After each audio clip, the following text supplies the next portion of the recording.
뉴캐슬과 토트넘의 경기가 한국 시간으로 이번 주 토요일 8시 반에 예정이 되어 있는데 이 경기는 지금 현재 순위표를 보면 두 팀 모두에게 너무나도 중요한 매치라고 할 수가 있겠습니다. 일단 토트넘은 아스톤 빌라와 승점이 동률인 상태예요. 그리고 한 경기를 덜 치른 상태죠. 근데 이 한 경기를 덜 치른 게 첼시와의 경기이기 때문에 한 경기를 덜 치렀다고 하지만 무조건 승점이 보장되는 경기가 아니기 때문에 토트넘 입장에서는 한 경기를 덜 했지만 승점을 계속해서 아스톤 빌라와 유지하는 게 매우 중요하거든요. 토트넘의 일정을 보면 다음 주 맨체스터 시티와의 경기가 연기되면서 벌리전 뒤에 잡혔습니다. 그러다 보니까 다다음 주부터 아스날, 첼시, 리버풀 그리고 벌리를 만난 다음에 또 곧바로 3일 뒤에 맨시티를 만나요. 그러니까 아스날, 첼시, 리버풀, 맨시티 요 네 팀을 사실상 연달아 만난다고 보면 되는 건데 요 네 팀과의 경기가 승점을 유지하기가 매우 까다로운 매치들만 남아있기 때문에 아스톤 빌라와의 승점 싸움을 하려면 이번 뉴캐슬전은 승리로 가져갈 수 있어야 어느 정도 승점에 대한 방어가 가능하겠죠. 그리고 뉴캐슬도 마찬가지입니다. 뉴캐슬 같은 경우에는 시즌 초반에 매우 좋지 않았기 때문에 순위가 많이 내려가 있는 상태잖아요. 그런데 앞쪽에 있는 맨유나 웨스트햄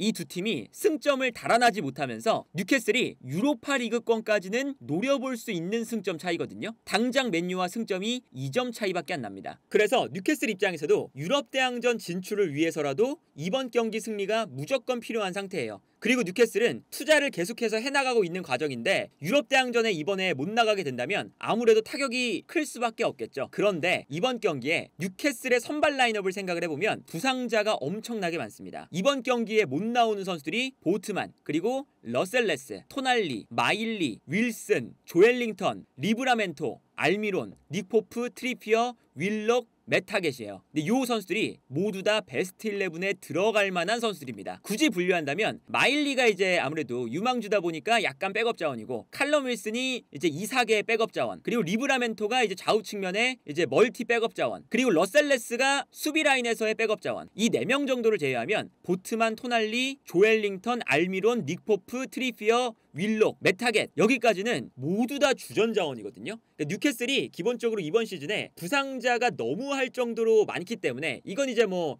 뉴캐슬이 운이 없는 거기도 하지만 뉴캐슬의 저돌적이고 약간은 거친 성향의 경기 스타일, 그리고 여기에 더해서 유럽 대항전을 병행한다는 이번 시즌의 약간 일정에 대한 부담감, 이런 것들 때문에 뉴캐슬이 약간 부상자도 많고 시즌이 꼬인 상태거든요. 그래서 이번 주도 선발로 나오는 예상 명단 중에 백업 자원이 골키퍼 두브라부카, 그리고 왼쪽에 루이스 홀, 그리고 오른쪽에 크래프트, 미드필더 라인에 롱스테프, 그리고 엘리엇 안데르슨, 이 선수도 유망주인데 이제 토날리도 부상이고 뭐 마일리도 부상이고 조엘링턴도 부상이고 하다 보니까 백업에 백업 자원이 나오게 되는 거고요. 그리고 오른쪽에 머피도 백업 자원이라고 할 수가 있겠죠. 그래서 실질적으로 토트넘전에서 주전 자원으로 분류할 수 있는 자원들은 덴번, 사르, 기마랑이스, 고든, 이삭, 요 한 5명 정도의 선수가 주전 자원이라고 할 수가 있겠습니다. 그리고 아마 여기서 이제 안데르손을 믿기가 좀 힘들다면 머피를 미드필더 라인으로 내려서 머피가 중앙 미드필더 자리에 나오고요. 그리고 오른쪽 라인에 고든을 배치하고 왼쪽 라인에 이제 반스를 배치하는, 이렇게 스쿼드에 구멍이 많기 때문에 여러 가지 조합을 아마 고심해서 나올 것이 예상이 돼요. 그러다 보니까 토트넘 입장에서는 물론 뉴캐슬 원정이긴 하지만 이번 경기가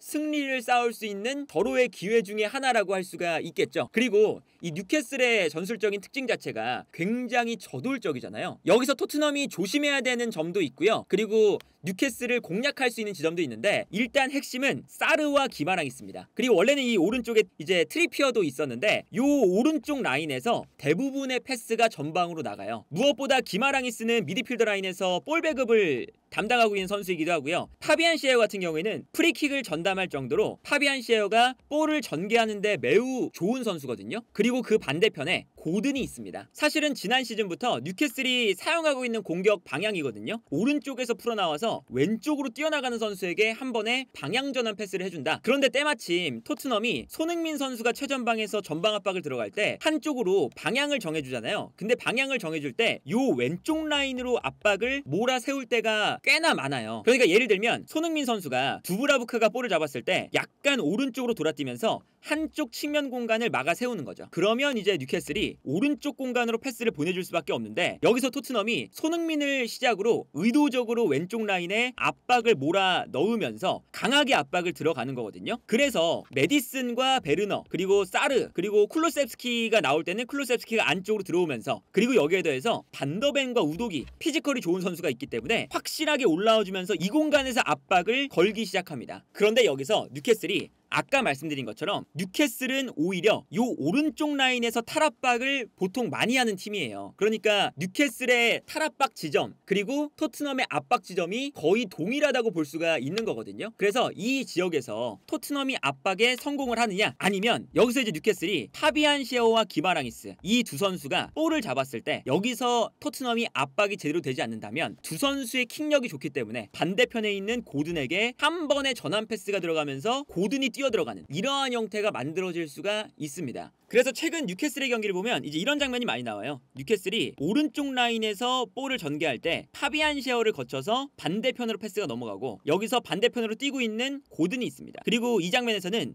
오른쪽에서 넘어오는 볼을 이삭이 내려와서 받은 다음에 고든에게 연결시켜주고 있죠. 그래서 반대편에서 고든이 달려나가면서 스피드를 활용하는 장면이 나오거든요. 이 장면도 중원에서 볼을 빼앗자마자 고든이 기다렸다가 공간으로 뛰기 시작해요. 그리고 고든에게 한 번의 패스가 연결되면서 고든이 달려가면서 수비라인 뒷공간을 무너뜨리고 있는 걸 볼 수가 있는 거죠. 그러니까 기본적으로 이 중앙 라인이라던가 오른쪽 라인에서 볼을 끊어내면 상대 수비가 이쪽으로 쏠릴 때 순간적으로 반대편으로 방향전을 한다. 이게 이제 고든을 활용하는 뉴캐슬의 빠른 역습 패턴이 만들어지는 과정이거든요. 최근에 토트넘이 손흥민을 시작으로 왼쪽 라인에서 이제 압박을 들어갈 때 여기서 메디슨이 달려가는 순간 약간 메디슨 쪽에서 기동력이 시즌 초반보다는 안 나오는 경향이 있고요. 여기에 더해서 뒤에서 올라오는 비수마도 최근에는 실수가 많죠. 비수마가 뭐 빌드업 상황에도 실수가 많지만 올라와서 압박하는 과정에서도 약간 타이밍이 어긋날 때가 많아요. 그리고 여기에 더해서 최근에 전방 압박에 조금 문제가 생기는 부분이 우도기의 자리입니다. 상대 공격수가 내려가서 볼을 받을 때 우도기가 과도하게 약간 올라왔다가 본인의 뒷공간을 좀 크게 열어주면서 여기서 문제가 생길 때도 많고 우도기가 빠르게 복귀를 해야 되는데 이 공간으로 빠르게 복귀를 하지 않아서 문제가 생길 때도 최근에 많이 나오고 있어요. 토트넘도 요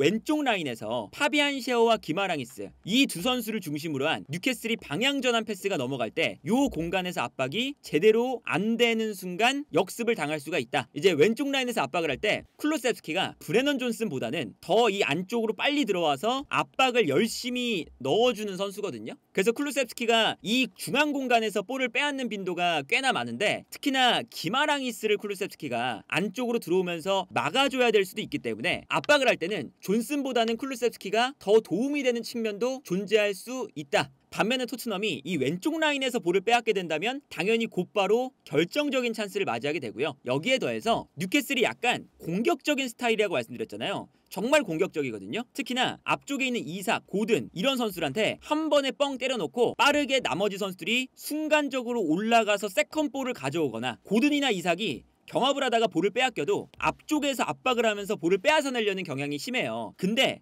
최근 뉴캐슬의 문제는 부상자가 많다는 거죠. 특히나 이 미드필더 라인에 이번 시즌 토날리를 영입하면서 뉴캐슬이 의도했던 건 기마랑이스, 조엘링톤, 토날리 기동력이 좋은 이 3명의 선수가 미드필더 라인에 있다가 앞쪽으로 공격수들에게 볼을 뿌려주고 공격수가 싸워준 다음에 떨어지는 세컨볼을 이 선수들이 달려가서 가져온다. 이거였어요. 지난 시즌에도 이렇게 공격적인 압박과 세컨볼 싸움을 통해서 승점을 가져오는 빈도가 많았거든요. 그런데 최근에 이 뉴캐슬의 모습을 보면 미드필더 라인에 부상자가 많다 보니 이렇게 저돌적으로 달려나가다가 실수가 나올 때가 많습니다. 특히나 토날리나 조엘링톤 이 두 선수가 지금 나오지 못하고 있는 상황에서 미드필더 라인 자체가 약간 기동력도 좀 떨어져 있고요. 토날리가 징계 때문에 나오지 못하면서 마일리라는 유망주가 나왔었고 근데 마일리도 부상을 당하니까 조일록이 나왔는데 조일록도 지난 경기에서 부상을 당해서 이제는 엘리엇 안데르손까지 나와야 되는 상황. 약간 미드필더 라인 구성에 지금 어려움을 많이 겪고 있거든요. 최근에 뉴캐슬이 약간 이런 상황들이 많습니다. 이게 지난 라운드 풀럼전인데 풀럼이 오른쪽 라인에서 볼을 가지고 있었어요. 그런데 뉴캐슬이